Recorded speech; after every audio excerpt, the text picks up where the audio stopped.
Good afternoon. Hello, hello. I'm loving the energy in the room. I hope you enjoyed the 70s pop music. Yeah. Recommended by someone special. Thank you all so much for joining us today, and welcome to What Matters to Me and Why. My name is Tamara Bauer, and I work at the Staley School of Leadership as the Director of Leadership and Service Programs. I also have the pleasure of serving as the chair of What Matters to Me and Why lecture series. First, a big welcome to you all in person and everyone joining virtually, because there are a lot of people that care a lot about Mary Kay that are online.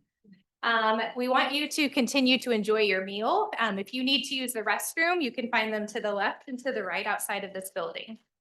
The What Matters to Me and Why lecture series is sponsored by the Staley School of Leadership and supported by a cross-campus planning committee. If you are a member of our planning committee, or if you're a past speaker, will you please stand to be recognized?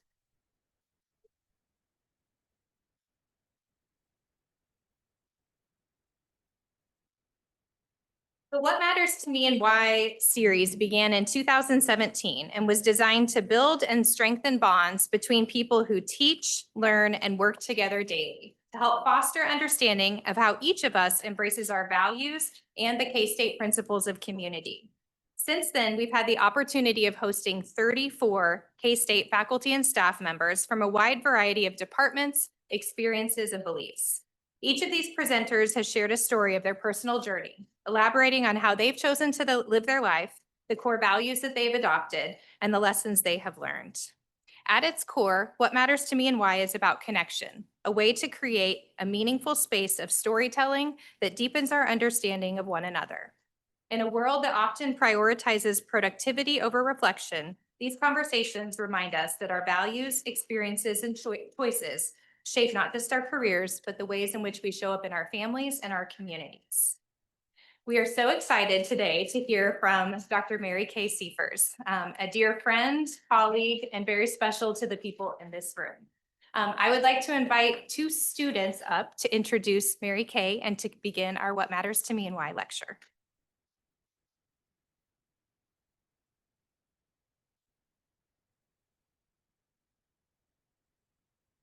Hello, everyone. My name is Jenna Wallace. And I'm Carson Rudd. We're both students in the Global Food Systems Leadership Program and have the privilege of calling Dr. Mary Kay Siefers our favorite professor and our boss. No, she did not pay us to say that. Today, we have the honor of hearing from Mary Kay. For those of you who may not know her well, she's a teaching professor and the director of the Global Food Systems Leadership Program. Mary Kay bleeds purple. She's a lifelong Wildcat and earned all 3 of her degrees from K-State. Her bachelor's in elementary education and her master's and PhD in animal science with her research in silage and ruminant nutrition. Mary Kay is incredibly special to us and to so many of you in this room. So we knew her introduction needed to be just as special as she is. And honestly, no regular introduction was going to cut it. We knew we had to raise the bar, so we decided to outsource. So, without further ado, please welcome that extra touch of special to introduce Mary Kay.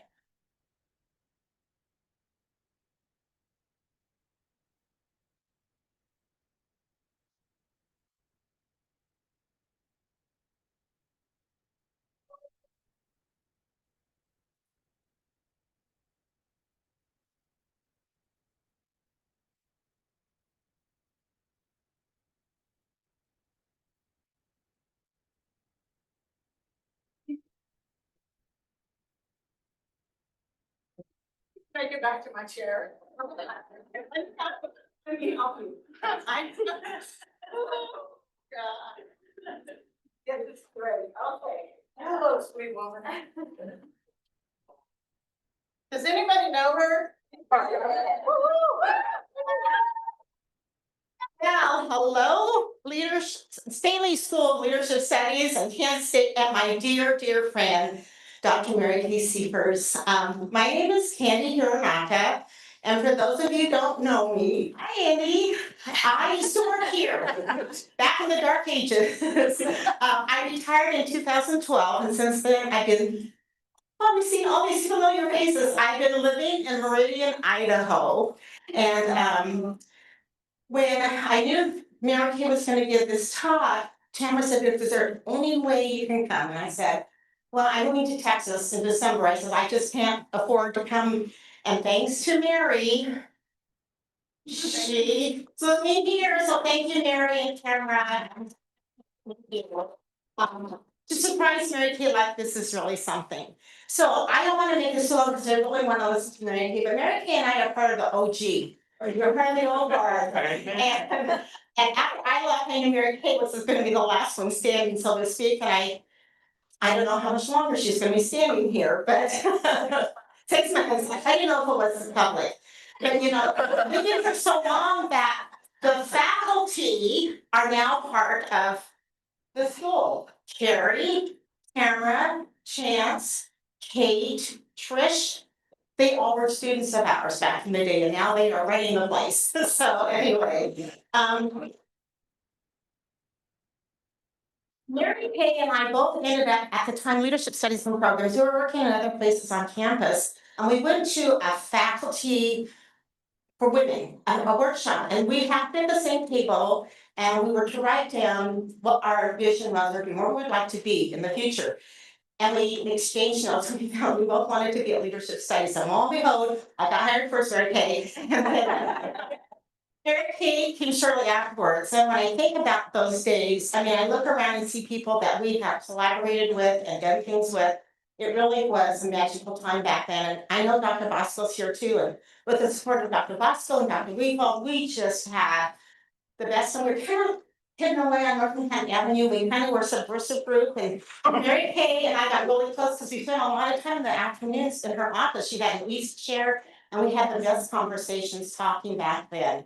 But we really deepened our relationship, and I think that's one of the things I remember about Mary Kay, and one of the things I've learned from her is how important relationships are.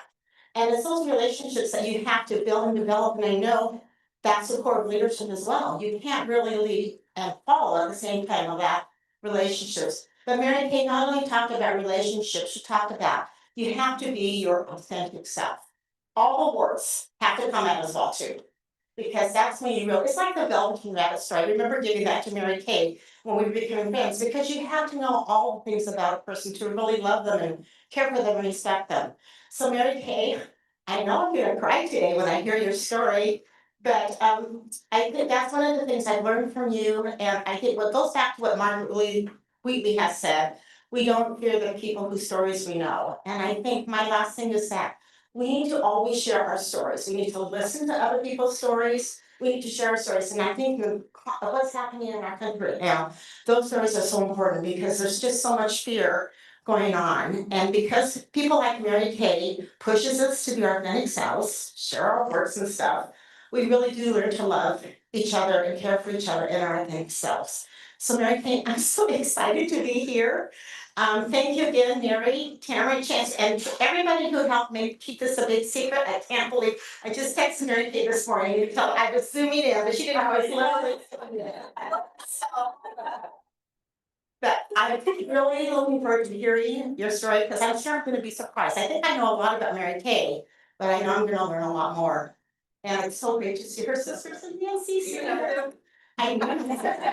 And Nancy, I have to tell you, Nancy was one of my first K-State friends.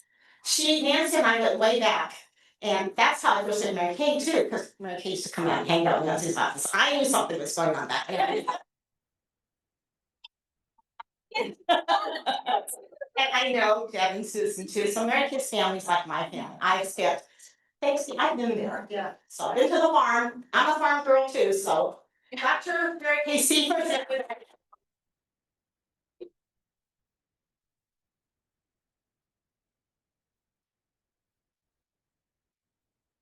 Yes. Is my mic's on? Okay. I just asked Candy if she's gonna stay a few days. She said she's staying in my house a few days. Great. Oh, my God, what a surprise. Thank you, thank you, thank you. Well done, Carson and Jenna, well done. Thank you all for being here today. Let me know, do I need to adjust this mic a little bit? Okay. Let me see, all right. So what matters to me in my life, and Candy kind of hit on it, but it's really two things: community and family.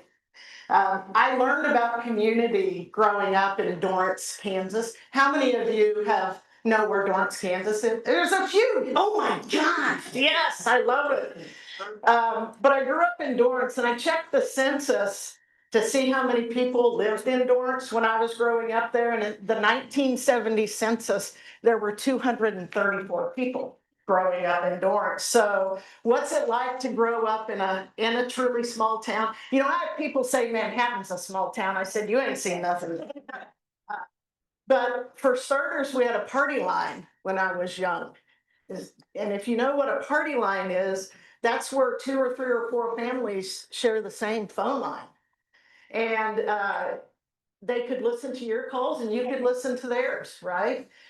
I say it was the precursor to Facebook.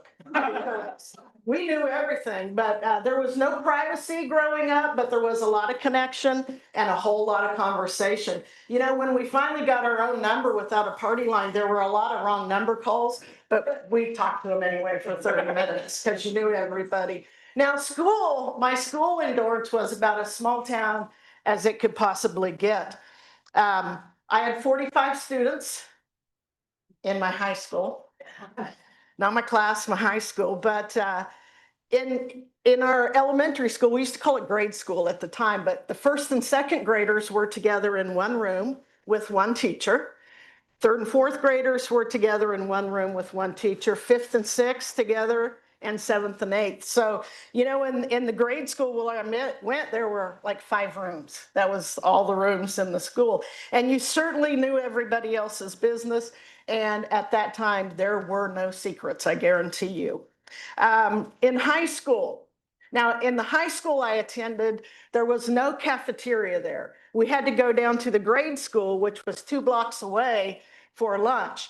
And at noon, when the bell rang to go to lunch, I kid you not, all the students in the school got on a bus with all the teachers and secretaries and janitors, and we drove the 2 blocks to the cafeteria to eat our lunch. Now, the students, we had like 30 minutes or something, so we would eat our lunch really fast. And after lunch, instead of waiting on the teachers to be done, we would walk back the 2 blocks to the high school. That would be like walking from here over to the Union. But the great thing about a small town is halfway there was the local pool hall. All right. So at lunch, we thought we were really cool. We stopped at the pool hall, played pool, probably smoked cigarettes too, but thought we were really cool. So I graduated from Dorrance High School in 1978, and I graduated with 9 in my class. All right. So when I got ready to make my resume for college, I put on there that I was in the top 10. I didn't put my rank, just that I was in the top 10. Now, in Dorrance, you know, the biggest day of the year, the biggest community celebration, it's not 4th of July or St. Patrick's Day or anything like that. It's Memorial Day in Dorrance. And I don't really think I've missed a Memorial Day in Dorrance for 65 years. And I hope not to miss one for the rest of my life either. But every year, our little community, and I still call it home, so our community, we gather in Main Street on Memorial Day in front of the American Legion. And we gather and walk, neighbors, families, friends, and we walk to the cemetery outside of Dorrance. And we stand there at 10 o'clock on Monday morning on Memorial Day. We stand amongst the graves and read aloud the names of those from the Dorrance area who served in our military but are no longer with us. And every time, get the Kleenex ready, okay? Every time I hear my dad's name,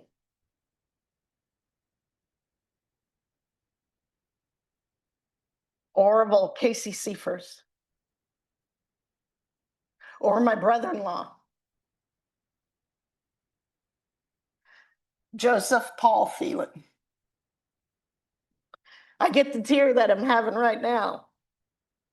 And in that quiet moment, surrounded by people who share the same history and the same gratitude, I'm reminded of what it means to be part of something enduring and deeply connected. So Memorial Day in Dorrance isn't just about remembering the fallen. It's about remembering who we are as a community, bound together by love, loss, and the enduring power of showing up for one another, just like Candy Hironaka showed up today. Yeah. So in that place, in that little town with 234 people, and by the way, I checked the current census and there are 146, which unfortunately is a sign of what's happening in rural America. But in that place, that taught me the meaning of belonging, of what community feels like, and how it shapes you and refuses to let you walk alone. Now, in addition to community, I also have to talk about family. So if you think I cried about community, just wait till I tell you about my family. But I had a wonderful childhood, really did, a great childhood. And I know that's not everyone's story, but it's my story. I didn't have any trauma. My parents were married for 59 years before my dad died of Parkinson's disease. You know, just mostly good things. I am the youngest of my family. My siblings say I'm the baby. But I don't know if it has to do with my age, but something else. But I did suffer some mental anguish. And I told my siblings, Susan and Debbie, who are here today, my brother Bill, I told them I didn't like tomatoes. And what did they do? They immediately held me down on the ground and forced tomatoes in my mouth. Well, I still hate tomatoes today.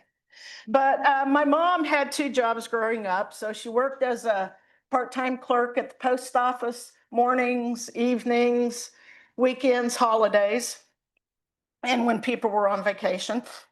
And of course, that was my dad, who was on vacation. But my mom did that for 39 years, worked part-time at the post office. But her real job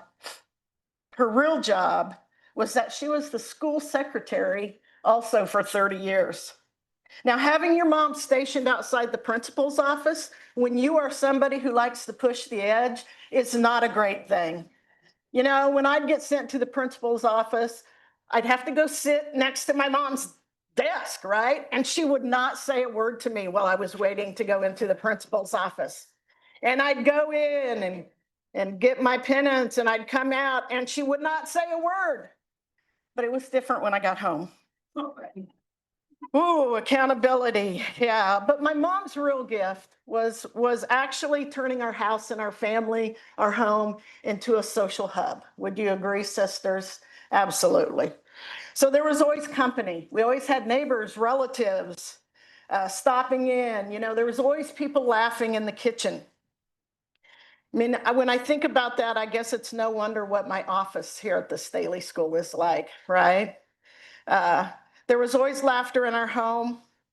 And, you know, I have to say, now Candy just told us she's going to stay for 5 days, but we have a lot of company in our home. I wouldn't be surprised if somebody else here tells us they're going to stay at our house for 5 days. But I learned from the best. I learned from my mom. On Friday nights growing up after basketball or football games or whatever, it was tradition that 4 or 5 families and the kids would get together and we'd come to our house. And we'd have food and conversation, replay the game. Nancy, kind of like what happens at our house after a K-State football game. The adults sat around the table, the kitchen table. Again, think Facebook, right? There was a lot of social media happening there. And we kids would play outside, mostly in the dark, mostly running around the neighborhood.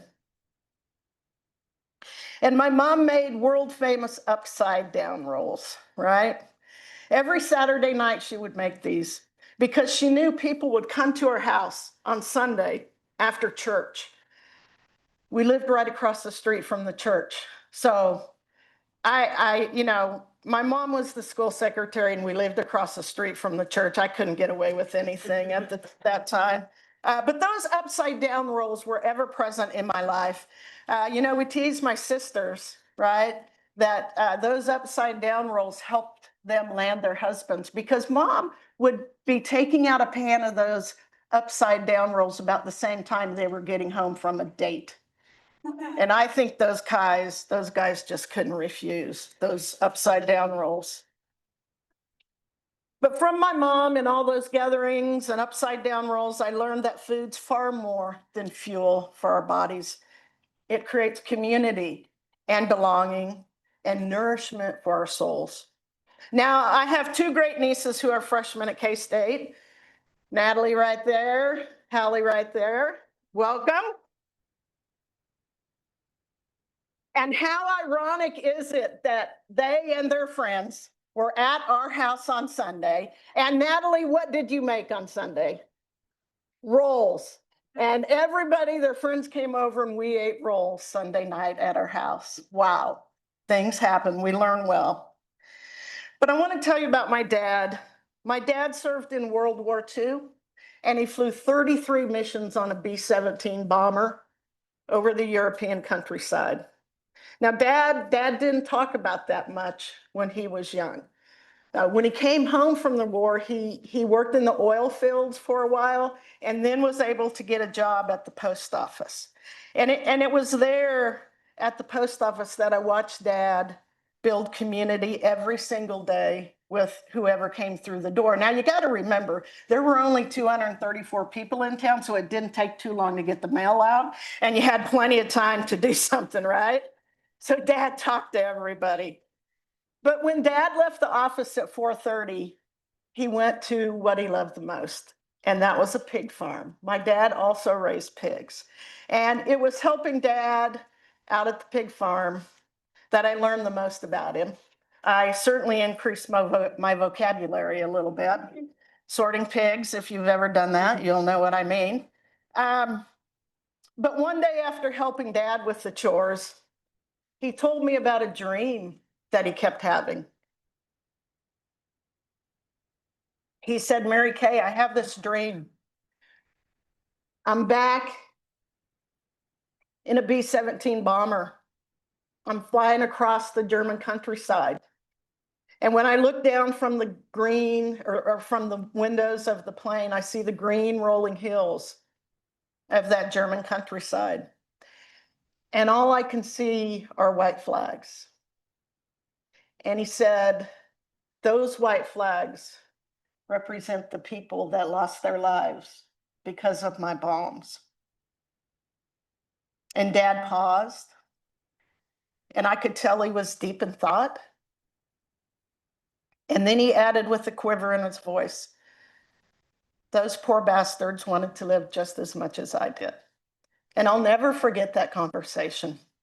And it was at that moment that I started to understand the impact of war, but I saw compassion and complexity wrapped up in him at that moment.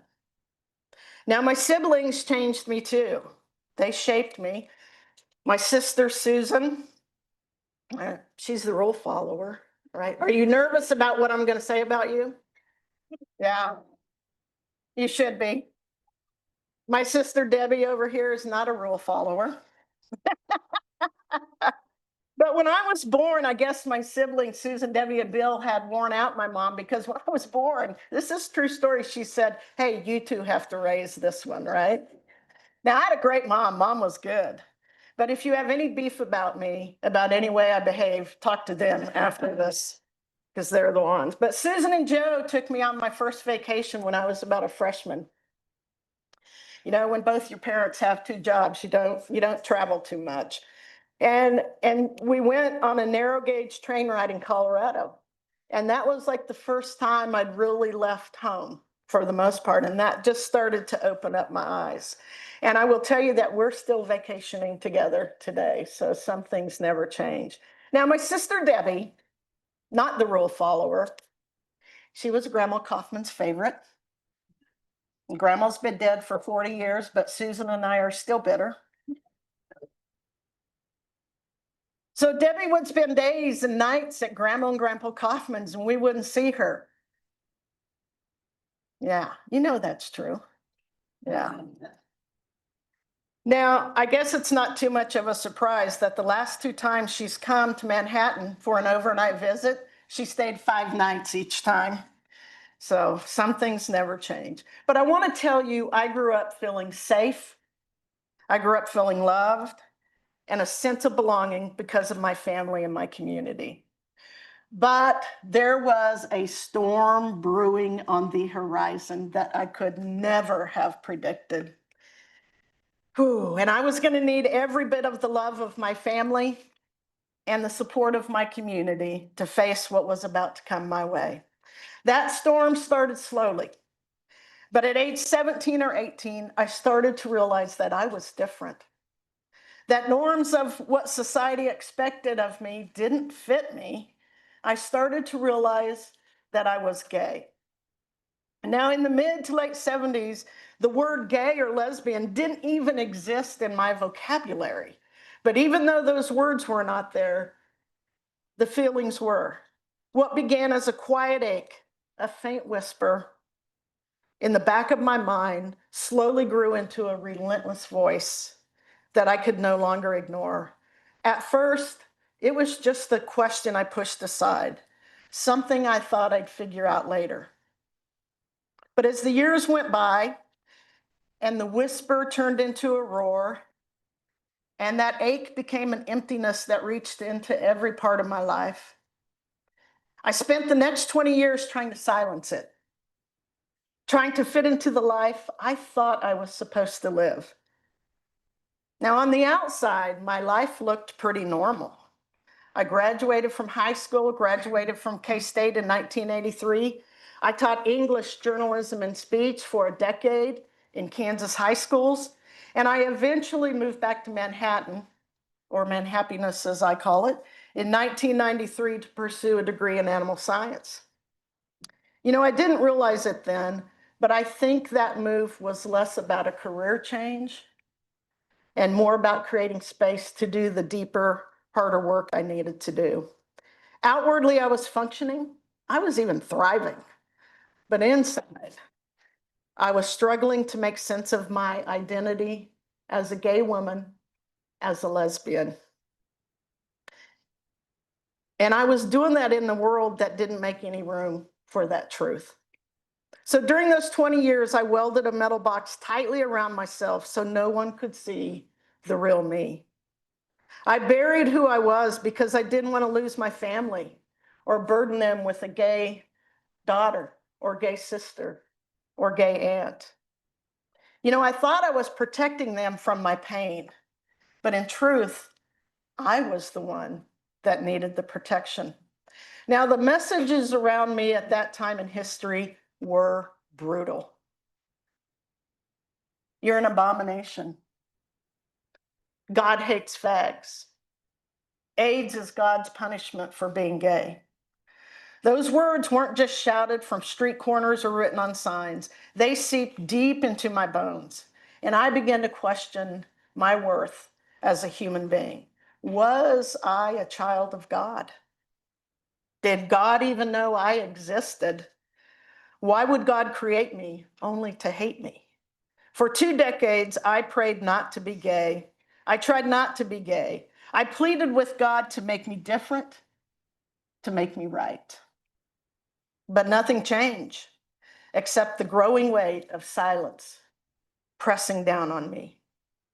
But then one Christmas Eve, something happened. After midnight mass in Dorrance, and of course, a family gathering, this time out at Susan and Joe's house out in the country, I started the short drive back to mom and dad's in Dorrance. But instead of turning toward the house I grew up in, something compelled me to keep driving. Now, it was close to 1:30 or 2 in the morning, and I stopped on a hill just south of Dorrance. And the night was clear, it was crisp, it was cold. The stars were scattered across the sky. And I got out of my car and I stood in that stillness. And I can remember I opened my arms like this and I looked up at those stars and that dome. And I screamed. And I screamed and I screamed and I screamed. I screamed until I had nothing left. And all the pain, all the shame, all the fear poured out of me into that cold Kansas air. I stood there on that hill, exhausted from the tears, confused, angry, and utterly alone. And then somehow, some way, a calm came over me. Something deep inside whispered, no more hiding, no more letting other people define who I am, no more despair. Are you crying? It was in that quiet Kansas night under a sky full of stars that I was going to trust myself, that I was ready to live, truly live. So that night, I chose life and what Candy said, authenticity. So in 1997, at 37 years old, I finally came out to myself. And for the first time in my life, I treated myself with compassion and love. I was ready to love. And actually, I was ready to love myself for the first time as an adult. So I decided to come out to my family, and I was afraid my world would fall apart. I was fearful, but guess what? It didn't fall apart. It fell together. What I found was love, pure, unconditional love. I mean, were you surprised? Come on. I wasn't, because those family roots ran deep, and that small town community that had raised me was stronger than I ever imagined. And as I look back on that time in my life around 1997, I can see now that the pieces were starting to fall into place. I was working on my PhD in animal science and teaching there. And also at that time, it's no surprise that I was going on long walks every day with somebody that helped me see the true self. And I'm going to let you guess who that person is. Anybody? Sweet Nancy Bolson. So when I came out, I came home. I came home to Nancy, where my soul began to thrive in ways that I could have never imagined. I came home to the same warmth and belonging I had first learned as a child in my family's arms. I had found my pink pony club in Nancy. A place and a person where I could be completely authentic. And she loved me not in spite of who I was, but because of who I was. Nancy introduced me to Candy Hironaka, yes, as Candy said, and to Susan Scott and people like Bob Shoup, Pat Bosco, and to this new little academic unit called Leadership Studies and Programs. Woo! That was quite literally in a little house off campus where we all used the same bathroom, even way before its time. Except the one in the basement. There was one in the basement.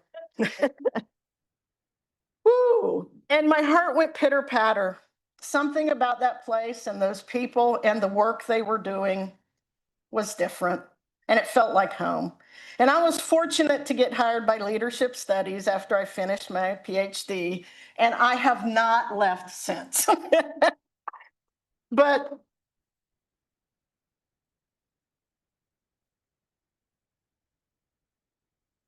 once I accepted myself fully and started living authentically, something shifted in me as a teacher. Now, I'd been an educator for over 15 years, but authenticity turned me into a different kind of teacher, a freer, truer, more compassionate one. No more metal box welded shut to protect myself. No more hiding, no more shame. And teaching for me has never been about leadership or agriculture or food systems or the syllabus or whatever. It's about helping young people understand deep in their bones that they have worth, no matter what the world has told them. It's about helping them see they have gifts that the world desperately needs. Because I know what it's like to carry pain quietly, to believe the lie that you are less than, or to wonder if you even deserve to exist, I don't want my students to endure that kind of despair. So in my classroom, I try to build the kind of community that once held me when I needed it most. Ones where students are seen, valued, affirmed, and reminded that their light matters. It doesn't matter if they come from a high school of a class of 9 or 500, or from the country or the city. If they're gay or straight or somewhere in between or beyond, I don't care. If English is their first language or their third, or if a line on a map says they belong on this side or that side, I don't care. What matters is that they know they belong and that the world needs their gifts. And I hope if you step into my office, and many of you have, I hope you'll see it there too. Similar to how everyone gathers in the kitchen on holidays. So students stop by to chat, coworkers pop in for a laugh or a cry or for my therapy chair. Anybody here use my therapy chair? Okay. But there's always a little buzz in my office and energy, and of course, food. Chance usually is eating my food. But it's community, it's family, it's Dorrance, just without my mom's upside down rules. So if I can teach my students anything, it's that they belong, they're enough, and they never have to walk their road alone. Now, authenticity didn't just save me. It made me a better teacher, made me a better leader, it made me a better human. It gave me the courage to build wherever I go, to build community, just like the one that raised me. So my family shaped me, my community held me, and my authenticity freed me. So these three things guide my work, my purpose, my life. They are what matter to me. And my hope for you, whoever you are here today, whatever storm you are weathering, whatever cross you are bearing, my hope for you is this: let your light shine. The world needs your story, your courage, and your gifts. Thank you.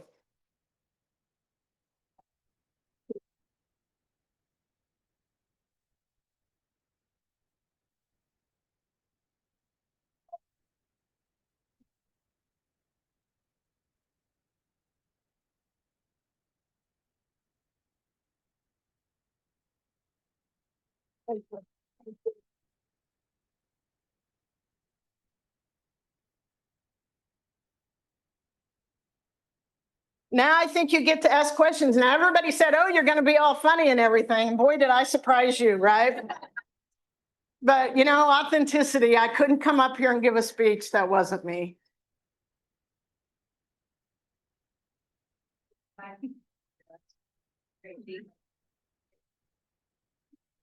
Tracy. It's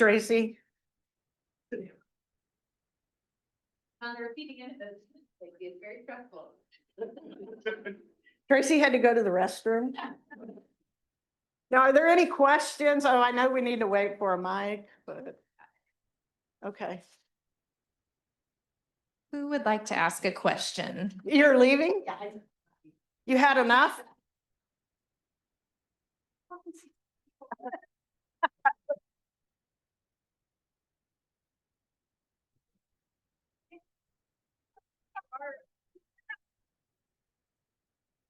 That's always Candy crashing the party.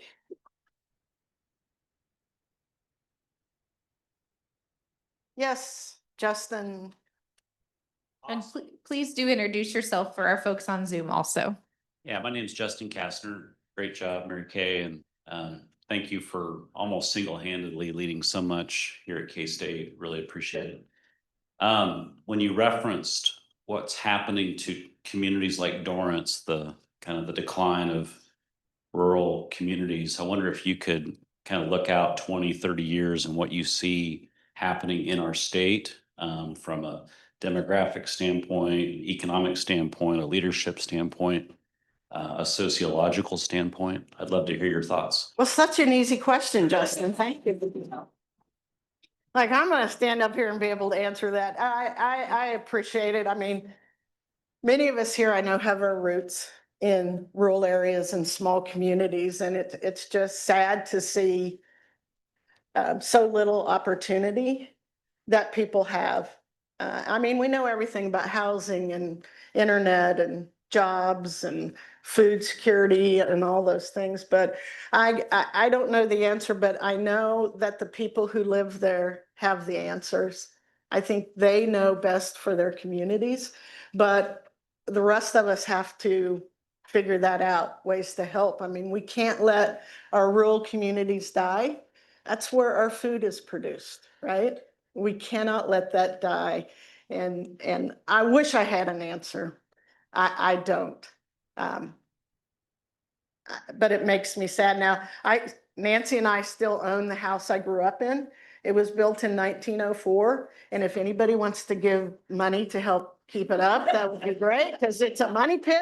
But I think that's part of it, you know, housing and how do we bring some prosperity and hope to the people who are doing such good work living in those communities. You know, Hallie is here, my great niece, and she's in elementary ed.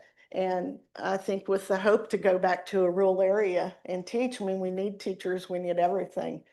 Yeah. So, gosh, thanks for the easy question. Any other questions? Yes.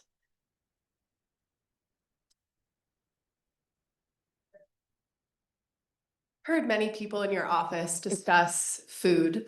If you could design your perfect, most ethical meal, what would you eat? Oh, boy. Well, it's gonna start with a steak, okay? No, I mean, I think when we think of foods, you know, I always ask my students questions like, where was your food grown? How did it get here? Who transported it? And then also in the sense of who was exploited in that food system, because unfortunately around the world, a lot of people who produce our food are some of the poorest people in the world. And so that's another thing I think we have to figure out. Now, I don't personally have ethical issues with eating animals. I think animal source foods are one of the most nutrient dense foods there is, but I'm also for people who don't want to eat animal source foods and support that and make choices to do that.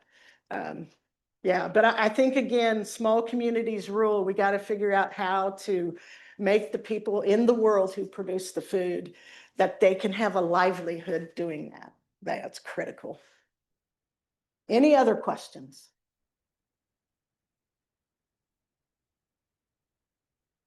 Debbie and Susan, this is really your chance, right? To come in and ask a question. Oh, I've got one right back here. Hi, Mary Kay. Hi, Matoni. If you were to give advice to someone as young as me, and I know that you've talked about authenticity, but especially someone who is teaching students, what advice would you give in addition to what you have shared today? Yeah, I don't know. You know, sometimes people say, oh, you got to tell people how you do it in your classroom or whatever. But I don't know. I just go in and I try to get to know my students. I mean, that's one of the things I try to do is, and it has nothing to do with what we're studying, but building relationships with them personally. The content will come. The content will come. That's my belief. I don't know. So I try to go to class early and I go around and I talk to everybody before class. I don't know. I have some students here. Allison, what would you say? I don't know. Some students are here. Put them on the spot. Reagan's back there. I don't know.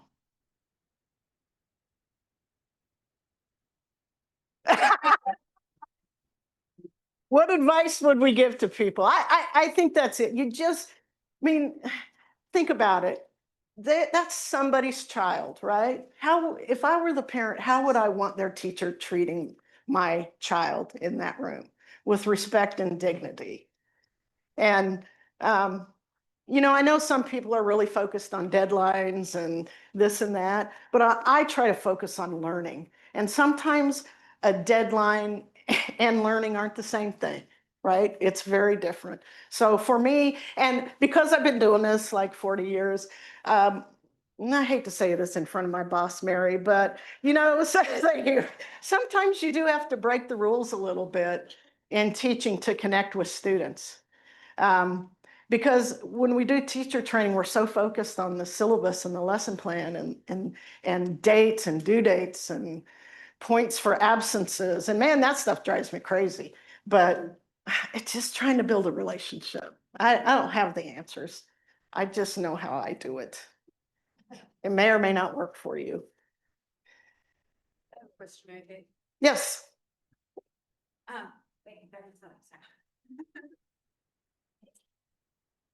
Hi, everyone. My name is Jess Ramirez, and I have had the pleasure of knowing Mary Kay for about 5 years now. I actually got to be her TA for a few years, and so if you think I'm crazy in the classroom, that's where I get it from.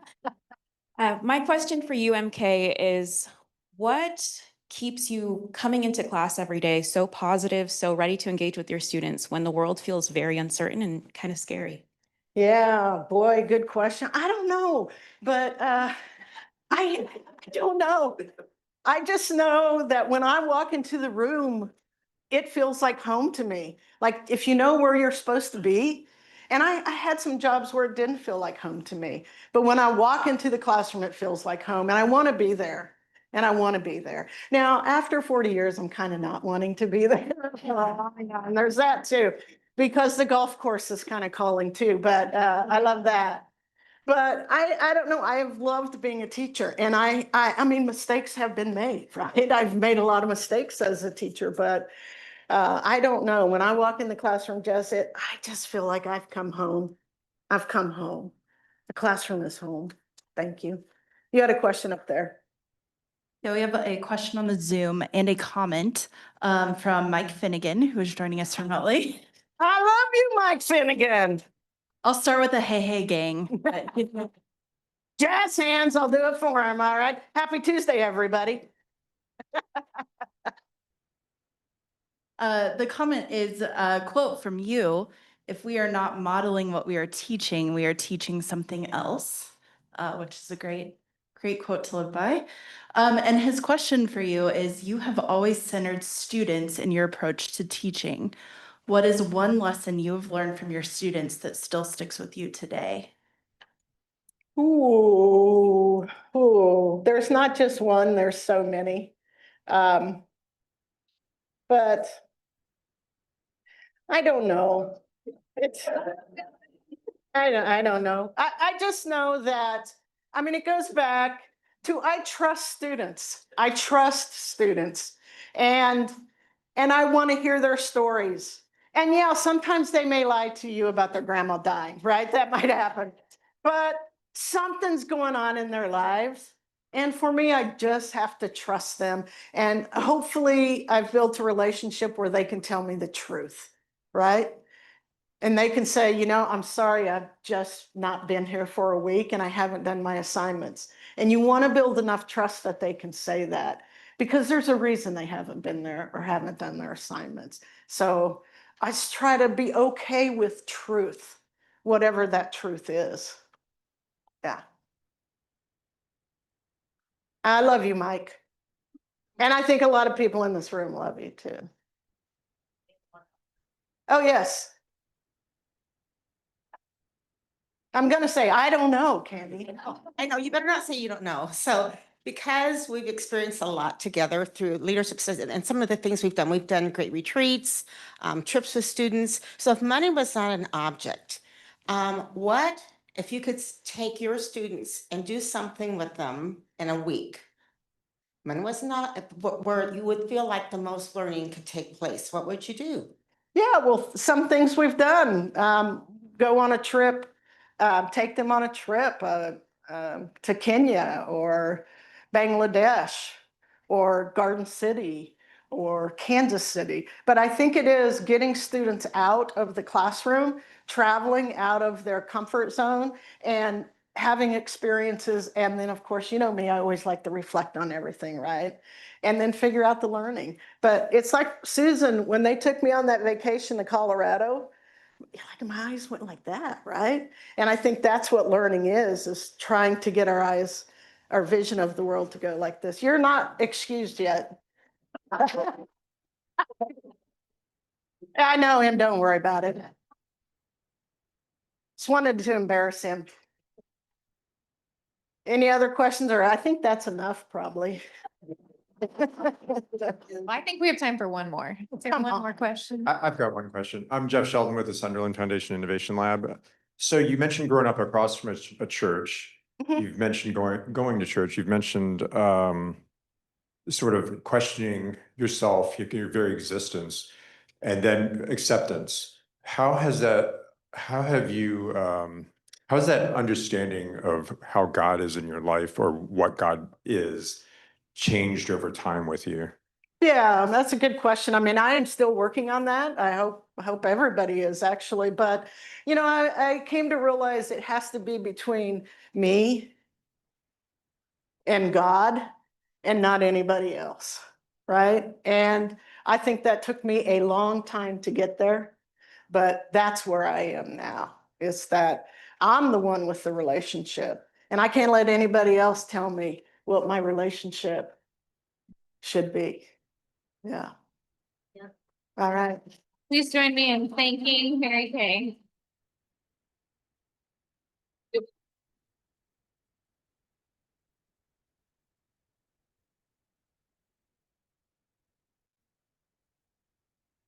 Thank you all for joining. And as Mary Kay would hope, I hope on your walk back to wherever you're going, you might reflect a little more about what matters to you and why, and those values and lived experiences.